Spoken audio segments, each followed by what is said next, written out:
Hello and welcome to PFF Fantasy Football Podcast. I'm your host, Ian Hartitz, and today we continue our Fantasy Files series with a look at Daniel Jones, a.k.a. Danny freaking Dimes. And lordy, the New York Giants were terrible last season. If you're a Giants fan, you follow me on Twitter. I'm sorry. I know I use that Jason Garrett train picture seemingly every day to find another reason to make fun of this team. But, you know, it is what it is. I mean, look, they scored 24 or more points in 2 games last year. Every other team in the NFL reached that threshold on at least 4 separate occasions. They had a minus 77 point differential, 4th lowest mark in the NFC. All but one of their 6 wins came by 5 or fewer points. There is never a moment in 2020 where the Giants looked anything like a contender, and a lot of that does need to be placed on the shoulders of Daniel Jones. And I'm not trying to say that Daniel Jones was the sole root of the problem. This offensive line was a disaster. We'll get to that more in a second. Didn't have, the best weapons in the world. Defense, while I think it overperformed, particularly as the season went on. Joe Judge kind of got, some of that toughness just instilled in him. Before then, we still did see them lose some games as well. So with that in mind, just, again, tough to say too many good things from Daniel Jones, particularly from a counting stats standpoint. The single craziest stat I have found this entire offseason, and I spent way too much time on my computer looking this shit up. And believe me when I say this is the craziest one I found. Dak Prescott, who played 4.5 games last year, scored 13 touchdowns. Daniel Jones, who played 14 games, scored 12 total touchdowns. Somehow, Dak Prescott, through rushing, receiving, and passing, accounted for more total touchdowns than Daniel Jones in the year 2020. Absolutely wild. And when I because again, I hadn't dove into Daniel Jones until the last few days, just super deep into kind of what was going on with him last year. And I just assumed that he took a step back from his rookie year, because coming into 2020, he was a pretty... I wouldn't say super popular, but he was a solid late round quarterback a lot of people were looking at, and he was actually creeping up towards that QB1 borderline depending on what ranking you were looking at. And the rationale made a little bit of sense. Lamar Jackson racked up 7 30-plus fantasy point performances in 2019.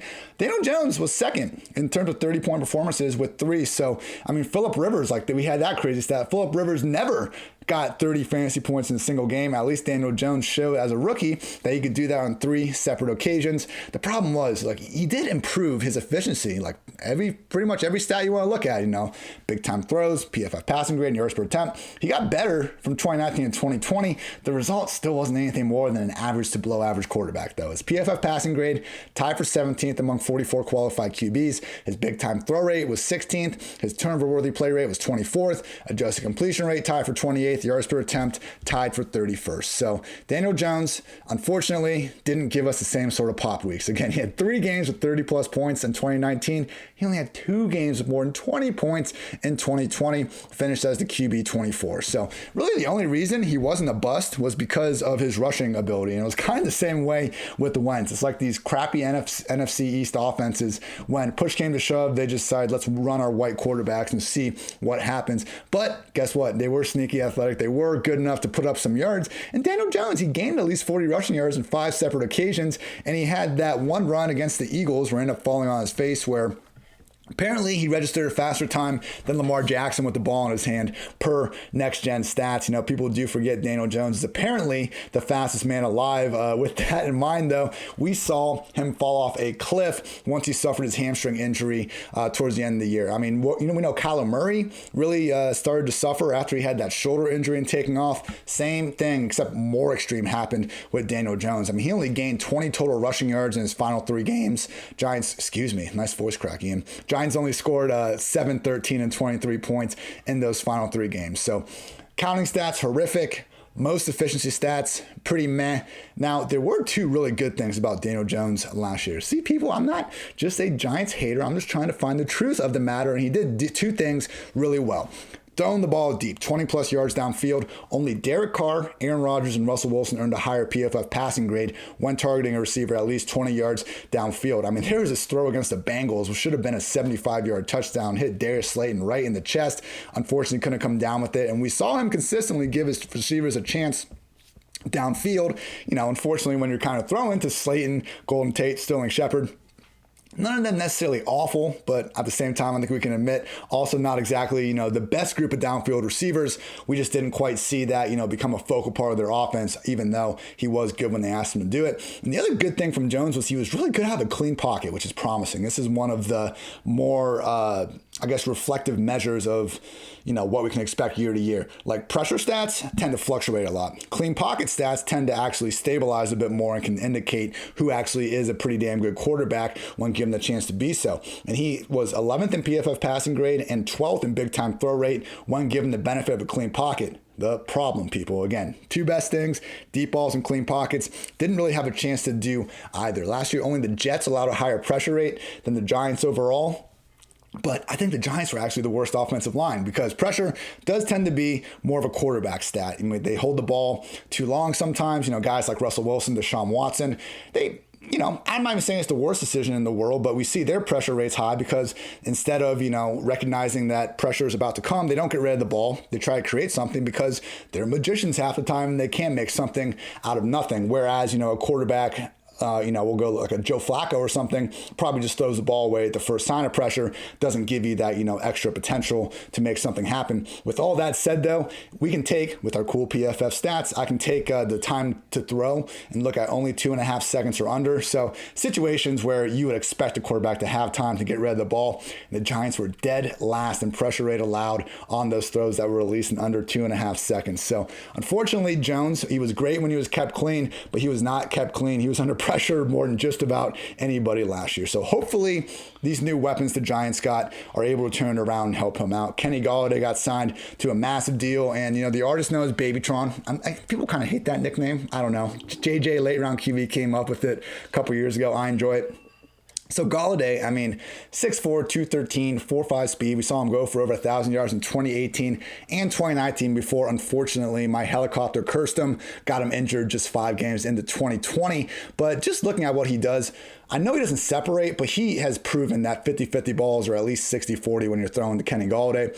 Golladay joins Michael Thomas, Chris Godwin, Stephon Diggs as the only wide receivers to catch at least 60% of their contested targets since 2017, and nobody has a higher PFF receiving grade than Golladay on contested targets since entering the league. So Golladay, anyone's idea of a true number one wide receiver, and he makes that offense, as he would make any offense, better. And the other guy, Kadarius Toney, who people didn't love in the fantasy football circle, but man, oh man, it just kind of comes out more and more, whether it's the Giants or the Jaguars, that NFL teams did think of him highly. And, sounds like PFF was pretty much on the same wavelength, at least Mike Renner in our PFF 2021 NFL Draft Guide. This is what Mike had to say.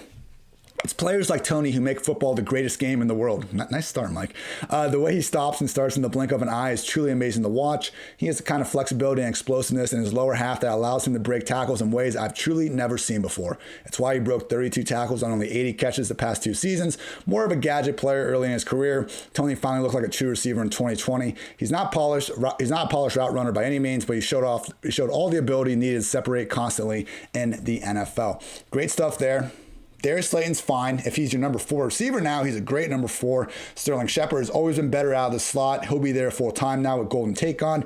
Evan Ingram can't play much worse than he did last year. We got Kyle Rudolph there just in case he does. Hell, even John Ross has joined the wide receiver crew, and that's before mentioning all-world talent Saquon Barkley is back in the picture. So the weapons are objectively better for Daniel Jones. The problem is what we say before, people. The 2 things he does best, throwing deep and clean pockets. I'm not so sure he's going to have the chance to do either because of Jason Garrett and this offensive line that PFF ranks as the single worst group entering the 2021 season. Look, last year they were not good. This year, and you can check out PFF Steve's offensive line ranking at PFF.com, the general gist of the article is this. The bottom line is that the Giants' offensive line is a massive question mark. They need their young players to develop and their veterans to provide career years just to rank in the middle of the pack for 2021. And then we got Jason Garrett, the problem.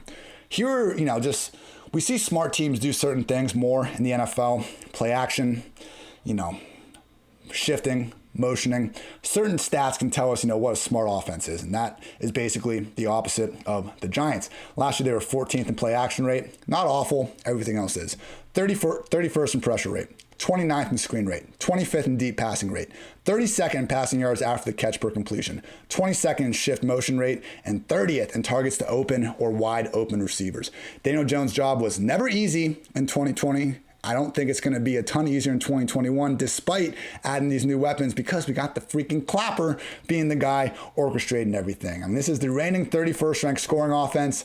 Galladay, Toney, that's great. Their wide receivers are better. When I did my team needs for everyone going into the year, wide receiver didn't even make the list for the Giants. I think they could have used more help on defense than they end up adding, and that offensive line just remains the massive hole. I don't care about the O-line as much for running backs. That's why I'm still high on Saquon Barkley. He's going to have the volume to overcome this. I mean, Jason Garrett gave him that massive role in week one. He's been doing that with Zeke and DeMarco Murray before him for the better part of the past decade. I'm not worried about Saquon. I am worried about everyone else, primarily because of the Clapper. And that takes us to our PFF Lilly stat. Last year, the Giants averaged 3.4 yards per pass attempt on targets behind the line of scrimmage. So screens, pop passes. 3.4 yards per attempt, people. That is the single lowest mark in a season since 2013. I think we can say, even the biggest Daniel Jones haters out there, he's capable of throwing somewhat accurate passes behind the line of scrimmage. They just haven't been designed even close to well enough to pick up more than, again, 3.4 yards. You're better off running the ball if you're the Giants than you are throwing the ball behind the line of scrimmage, and they are basically the only team in the league that can say that. So that takes me to my Daniel Jones ranking. I can't get behind him this year. He's my QB 26. He's in the realistic path to success, but hardly a foolproof investment tier.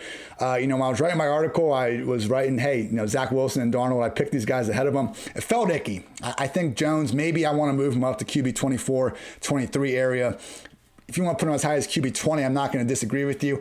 I think my big lesson from kind of going through these quarterbacks in this tier, though, is I don't want quarterbacks in this tier. Give me the rookies, give me Ryan Fitzpatrick, and then, obviously the top actual 12 to 15 quarterbacks we have in the ranks well ahead of these guys. I just think that there's far too low of a ceiling here, and I am not in the business of trying to just hope that Jones emerges as an exception in what, again, appears to be a very bad offense. I mean, if anything, this defense looks better. They added Adoree Jackson to their cornerback room, and I understand he hasn't, been quite the playmaker a lot of people would hope for coming out of USC. He's your number 2 behind James Bradbury. That's absolutely fine. If this defense takes a step forward, Saquon comes back to make him more of a run-first unit, even a boost in efficiency isn't necessarily going to help Daniel Jones. So we'll keep an eye on it. I mean, I don't think he's necessarily going to be even drafted. I can almost guarantee he won't be drafted in the majority of one quarterback leagues. If, we start seeing an early season shift in Garrett's scheme and Jones is all of a sudden doing good with efficiency. He's keeping the rushing yards per game up. 30 rushing yards per game last year, nothing to scoff at. I'm just worried about that happening again in 2021 after we saw what happened with the hamstring injury and, more importantly, with Saquon in the picture. So Daniel Jones, QB 26, not someone in really this Giants passing game in general, not really a situation I'm looking to get too much exposure to in Fantasyland. But hey, people, if you want a different angle on the situation, I encourage you to check out PFF's podcast network, which covers everything NFL, college, and fantasy football. You can recap the NFL draft with Mike Renner and Austin Gale's 2-for-1 Drafts podcast, or get all 2021 betting content you need with the PFF forecast. And please check out our 2021 Best Ball Draft Kit. Tiered rankings to projections to targetable stacks to the season's favorable matchups, the only resource you'd ever need to wreak havoc across best ball formats all season long. As always, when you play best ball, go to Underdog Fantasy and deposit $10 using promo code PFF and get a free PFF Edge annual subscription. That's promo code PFF. Draft now at Underdog Fantasy. Quick thing to get off my chest, the Waffle House punishment going around the old Twitter sphere. Pretty hilarious. Guy to go in there, and I believe the rule is you got to stay in a Waffle House for 24 hours, and every waffle you eat removes an hour from the equation. So personally, I'm a pancake over waffle guy. I think both are good. Don't put a gun to my head over this take, but I don't know. Like, if you're going to do it, maybe keep a little respect. Go with some pancakes. Best thing you can do, keep listening to this podcast, and I will do my best to make sure none of you have to go through with the last place punishment. Myself, I have in the past, it would have been 10, 11 years ago. I'm ashamed to say this. I have lost one fantasy league. It happened my freshman year in college back in 2011 or 12. And basically, sometimes one of the reasons maybe I hate kickers and special teams, I lose based on this massive special teams crisis. LaShawn McCoy sent my ass to the loser playoffs when he had that crazy snow game against the Lions. I remember it like it was yesterday. Regardless of how I got there, I came in last, and my punishment was not to go to the Waffle House.